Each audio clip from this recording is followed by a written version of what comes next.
Um levantamento divulgado essa semana pela Abtra, Associação Brasileira de Terminais Portuários, preocupou o setor de portos do Brasil. 18 portos públicos administrados por companhias docas aplicaram apenas 36,7% da verba prevista no orçamento da União para o setor nos últimos 25 anos. E para falar mais sobre esse assunto, estamos recebendo aqui no estúdio ao vivo o comentarista de Porto, Maxwell Rodrigues. Tudo bem, Maxwell? Boa tarde. Obrigada pela sua presença. É um prazer estar aqui para que a gente possa debater principalmente a maior joia que a gente tem nacionalmente falando, que é o segmento portuário. Sem dúvida, e esse número realmente preocupou muita gente. As pessoas que não entendem muito de porto ficaram achando realmente um número muito absurdo. E por que isso acontece? Há uma legislação muito rígida, é isso?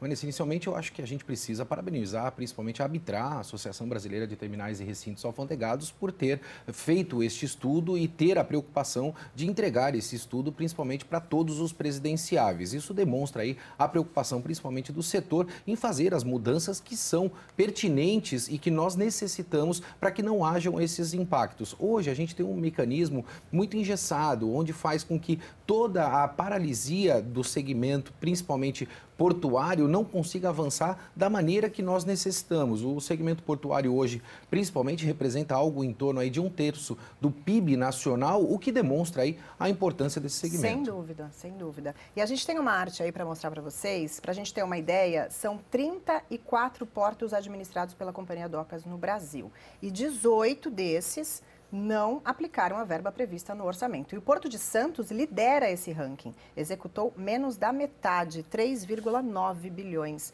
O porquê disso, Maxwell? Hoje, na verdade, o sistema que nós temos, ou se a gente pode chamar de mecanismo, Vanessa, faz com que o governo federal separe determinada verba, mas esta verba que está sendo separada pelo governo federal não necessariamente está sendo repassada para todas essas companhias docas. Ou seja, me aparenta ser única e exclusivamente aí uma condição contábil de demonstração de exercícios anuais, como o governo federal naturalmente fez. E aí você não tem o reflexo de tudo aquilo que é importante, principalmente no que se toca à infraestrutura nos portos do Brasil. Hoje, esse processo ele é muito deficitário. Nós temos uma lei de contratação completamente antiquada que não favorece a evolução, principalmente do segmento portuário. E falando nesses investimentos, a gente tem uma outra arte aí que mostra um pouquinho dos governos, né? A gente vê aí que em 95, queria que você comentasse essa arte para a gente vê que o número é absurdo, né? De 95 para o ano passado, 2017, Isso demonstra, Vanessa, se você me permitir,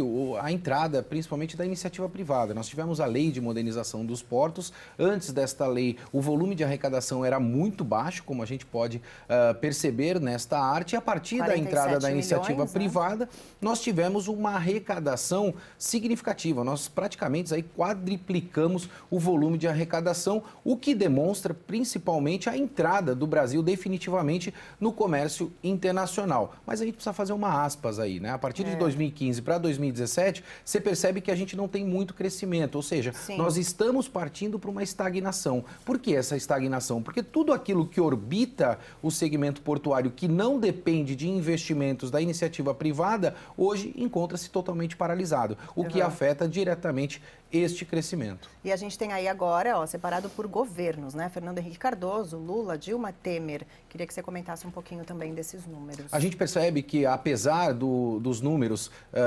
disponibilizados serem completamente desproporcionais dentro dos governos, né? A gente vê lá Fernando Henrique, Lula, Dilma e Temer, o que se preocupa principalmente é se estes valores disponibilizados foram efetivamente implementados e investidos nos portos do Brasil. A gente percebe que no governo do Fernando Henrique, 56% destes investimentos foram efetivados. No governo Lula, caiu vertiginosamente. Na Dilma também. No Temer, a gente continuou caindo e a gente possui uma média hoje de aproximadamente 33%. Ou seja, 1/3 daquilo que o governo federal tenta fazer de investimento nos portos do Brasil, ele consegue efetivamente colocar em prática. Ou seja, um número completamente desproporcional e que não tem aderência, Vanessa. Se a gente falar que a gente é 1% ou 1/3 do PIB nacional representa o segmento portuário, nós temos aí a contrapartida de falta de investimento, ou seja, Sim. a gente também investe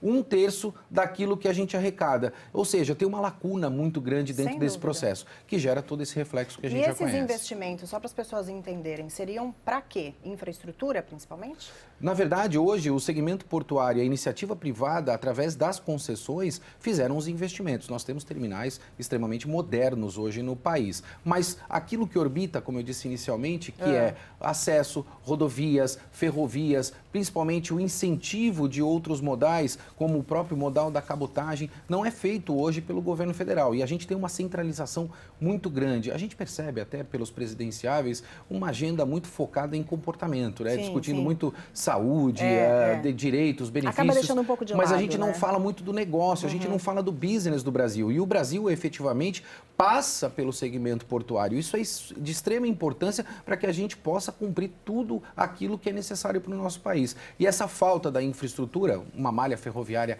adequada dentro do nosso país, por exemplo, em virtude de nós termos escolhido um modal rodoviário no passado, em virtude da pressa, o brasileiro tem bastante pressa, né? Nós precisávamos correr com o desenvolvimento do país, e escolhemos o modal rodoviário e não fizemos investimentos em outros modais, o que complicou efetivamente o desenvolvimento do país, escoamento de tudo aquilo que a gente tem de produção dentro do nosso Brasil.